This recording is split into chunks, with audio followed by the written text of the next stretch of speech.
mas vale a pena citar essa ideia do conquista do espaço. E vamos para aqui para um segundo ponto, que são os negros. A Frente Negra Brasileira é a que eu vou destacar para vocês. Por que a Frente Negra Brasileira e não qualquer outro movimento? Porque foi a maior organização negra na década de 30.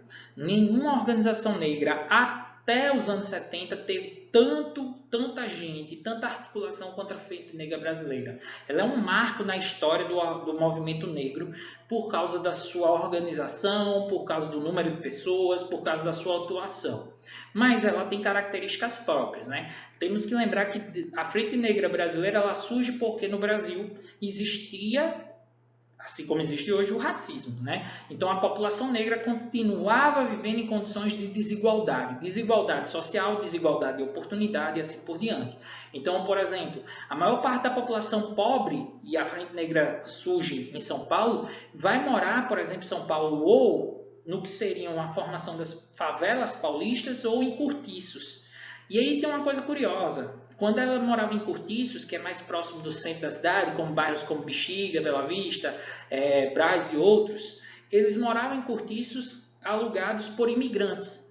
Os imigrantes, que também eram trabalhadores, conseguiam comprar, porque o poder aquisitivo era maior, porque o salário era melhor para eles, conseguiam comprar casas, moravam nessas casas e alugavam o resto da casa, formando cortiço para a população negra, que sempre esteve ali junto, muitas vezes, dos bairros dos imigrantes, tá? Em condições diferentes. A população negra, basicamente, ela vai viver os homens de subempregos. As fábricas, principalmente São Paulo e Rio de Janeiro, tendem a não contratar os homens negros, mas sim imigrantes, tá? Então, muitos desses negros vão fazer o trabalho que é o trabalho pesado, o estivador, o feirante, um trabalho que normalmente também não tem cadastro na carteira de trabalho. No Estado Novo isso melhora um pouco, mas ainda é muito problemático. Então, o homem negro ele vai ter muito pouca ocupação dentro dessas grandes cidades brasileiras e vai ser marginalizado pelo trabalho desses imigrantes, tá? Principalmente em São Paulo isso é muito forte. Já a mulher negra ela vai ter o trabalho que é o trabalho relacionado à limpeza, a babá, né, a ama, a doméstica e a limpeza. Então, a mulher negra ela vai sustentar a família negra, principalmente em São Paulo, é muito forte isso. Onde os homens negros não tinham emprego e trabalho, as mulheres negras trabalhavam nesses empregos considerados subalternizados e resquícios de uma estrutura escravista. E aí, infelizmente, a gente pode dizer, até hoje, né, boa parte das mulheres que ocupam esses cargos vêm justamente, são mulheres negras, tá? E a Frente Negra Brasileira ela vem numa tentativa de solucionar certos problemas, tanto o racismo, preconceito de cor, como eles chamam, quanto a falta de oportunidade para a população negra. Mas ela tem características próprias. Cuidado com a Frente Negra Brasileira e a ideia de que todo movimento negro é alinhado com certos posicionamentos como de esquerda e tal. A Frente Negra Brasileira era conservadora, tá? Ela é um movimento que hoje a gente diria de direita. Por quê? Ele era formado por uma classe média negra, e aí eu estou chamando classe média negra médicos, advogados, professores, jornalistas, tipógrafos, pessoas negras que não eram da elite, mas que saíam já da condição de operário ou trabalhadores em postos mais subalternizados, tá? E essa classe média, ela tentava e almejava, principalmente, que o negro alcançasse o status da elite branca, né? Alcançasse o status da classe média branca, a cultura civilizada, o padrão de vestimenta, a estrutura familiar burguesa, a erudição daquela população. Então é uma classe média que vai fazer um movimento muito moralizador para o trabalhador, tá? Então por isso que eu chamo ele de conservador, porque vai estar alinhado a isso. E vai fazer uma defesa do catolicismo muito ferrenho. Então, nos jornais A Voz da Raça, que é o principal jornal da Frente Negra Brasileira, vai ter muita crítica, muita reportagem criticando batuque, samba, as festas da população negra. Então, eles diziam que a população negra, quando fosse fazer parte das festas religiosas católicas, deveria se portar como civilizados, de forma séria, não deveriam fazer batuques, não deveriam beber, não deveriam festejar.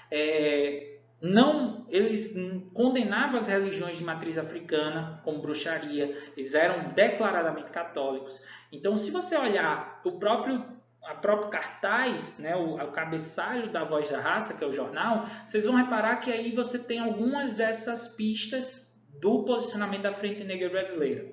Primeiro, né, tem aí a voz da raça, a bandeira do Ordem e Progresso, e vocês vão reparar embaixo o subtítulo.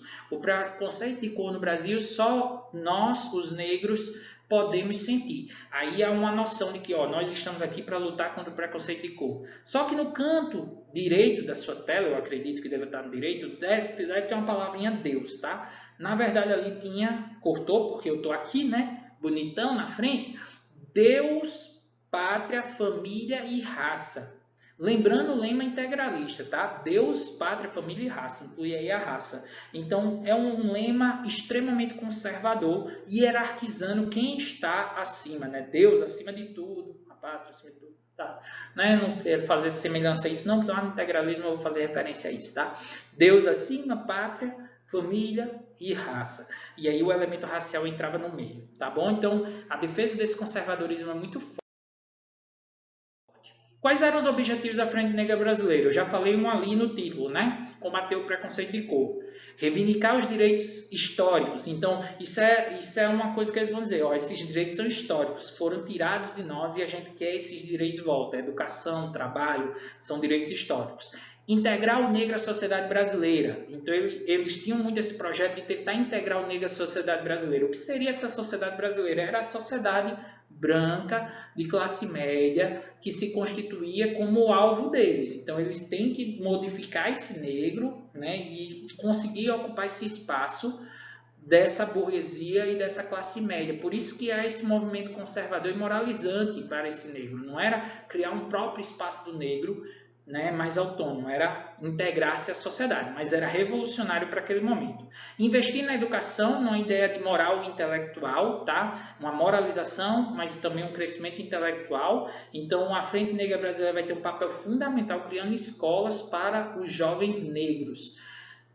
E aí é um ponto fundamental. O governo de Vargas disse que os 4 primeiros anos deveriam ser fornecidos pelo Estado. Sabe-se a pergunta, tinha escolas para essa população nas periferias do Brasil, das cidades do Brasil? Não, não tinha. O governo dizia que ele tinha que dar, mas ele não abria as escolas. Então, o que é que vai acontecer?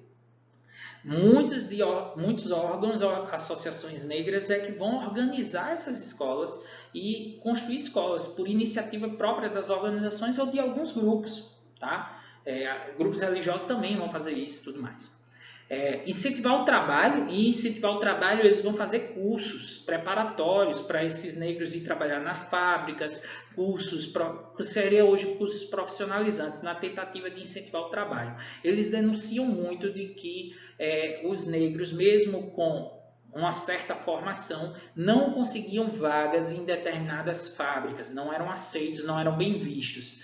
Porém, com o tempo, a organização da Frente Negra Brasileira vai conseguir fechar acordos e vai conseguir uma respeitabilidade, não é fechar acordos, é respeitabilidade na sociedade a ponto dos negros que vêm da Frente Negra Brasileira conseguirem empregos, até como domésticas nas casas de família mais chique, onde mulheres negras não eram aceitas como domésticas porque eram vistas como inferior. Tá? Aquela imagem ali que vocês viram, a imagem de uma escola da Frente Negra Brasileira, tá? Qual é o papel da mulher na Frente Negra Brasileira? Como era conservador, o papel da mulher era de esposa e dona de casa, tá? Porém, como era uma mulher negra, a ideia de mulher trabalhadora vingava, existia, porque não tem como fugir disso para a mulher negra devido à nossa realidade e nossa Constituição. Constituição não, né? Construção da sociedade brasileira. Então, a mulher da Frente Negra Brasileira, ela fazia muito trabalho que a gente chama de trabalho de assistência, tá? Tinha 2 grandes campanhas, as Rosas Negras, que organizavam sarais, festivais literários, dramáticos, dançantes, e a Cruzada Feminina, para fortalecer o campo educacional e cultural da Frente Negra Brasileira. Eles investiam muito nas mulheres negras para se tornar educadoras, professoras e outros trabalhos como enfermeiras também, tá? Mas na liderança da Frente Negra Brasileira, as mulheres não tinham espaço. As mulheres ocupavam um papel considerado por muitos como subsidiário, secundário, né? Elas não lideravam o movimento. Tá? Eu só trouxe um texto aí para vocês entenderem o papel dessa mulher e é bom que a gente entenda melhor também a condição social do negro. Esse texto foi lido pelo Miguel Barros, líder da Frente Negra Pelotense, em 1934, para intelectuais brancos no primeiro Congresso Afro-Brasileiro, que era um congresso de estudiosos sobre a questão do negro no Brasil. E ele diz assim: a mulher é a ama, babá, tá? Doméstica, costureira. Atualmente, onde a mulher pode exercer sua atividade é no funcionalismo, no professorado. Muitas etíopes, e aí ele está falando das mulheres pretas, que se diplomam educadoras, lutam para conseguir lecionar e têm o que fazer particularmente, na impossibilidade de trabalhar para o Estado. A maioria desiste, vendo os exemplos dolorosos e vão para a costura, condição máxima que pode desejar a mulher que possui os considerados característicos da descendência africana. Então, o que ele está dizendo assim, muitas meninas, muitas mulheres negras que se formam como educadoras não conseguem vaga como professoras do Estado, elas não são escolhidas no processo seletivo de professoras do Estado, então elas ou vão dar aula particular em escolas particulares, normalmente na própria periferia, que recebem muito mal, ou se desanimam e vão ser costureiras, que é considerada uma profissão tipo muito boa para uma mulher negra. Costureira, então, até hoje é uma profissão extremamente ligada à população negra. Vejam que as condições materiais de avanço social eram extremamente limitadas para a população negra. Apesar disso, a Frente Negra Brasileira ela foi um marco para essa luta do negro por direito. Ela chegou a uma margem de mais ou menos 10 mil membros de todo o Brasil, fundada em vários estados, Bahia, Rio Grande do Sul, entre outros estados, São Paulo, Rio de Janeiro. Em 1936, eles se organizam como partido político na esperança de que em 1937 concorresse à eleição para cargos principalmente municipais, só que em 37 vocês já sabem que Getúlio Vargas vai dar um golpe de Estado, então vai ser proibido partidos políticos, e aí a Frente Negra Brasileira fecha a sua área política e vai continuar como uma organização social. Só que em 37, com o fechamento dos partidos políticos e com o Estado Novo, que é a ditadura mais forte de Vargas, as divergências internas da Frente Negra Brasileira vão ficar gritantes, porque, de um lado, nós tínhamos um grupo que era conservador e, portanto, era varguista, apoiava Vargas, não via problema no Estado Novo. Por outro lado, eu tinha grupos que vieram dos operários e que participavam de sindicatos e que a gente está identificando aqui como comunistas, porque na época identificava eles como comunistas, mas estão mais para trabalhadores organizados que discordavam disso, que acreditavam que a Frente Negra devia lutar contra a ditadura de Vargas. E aí a Frente Negra Brasileira ela vai deixar de existir em 1937 por ter pouca força como ação política e social naquele momento da ditadura de Vargas, tá? Apesar disso, não é só a Frente Negra Brasileira que marca esse período como um período de conquista, de luta e de espaço público. Diversas organizações no Brasil inteiro vão ser fundadas pela população negra, reunindo centenas, milhares de pessoas, como nessa foto aí da Frente Negra Brasileira Paulista, num evento, onde você vê aí, tem muito mais de 100 pessoas reunidas num evento de uma organização que luta pela igualdade racial. Então, espero que vocês tenham entendido que esse é um momento também de conquista do espaço público. Vou ficar por aqui, né? Vamos esperar os próximos vídeos e até mais.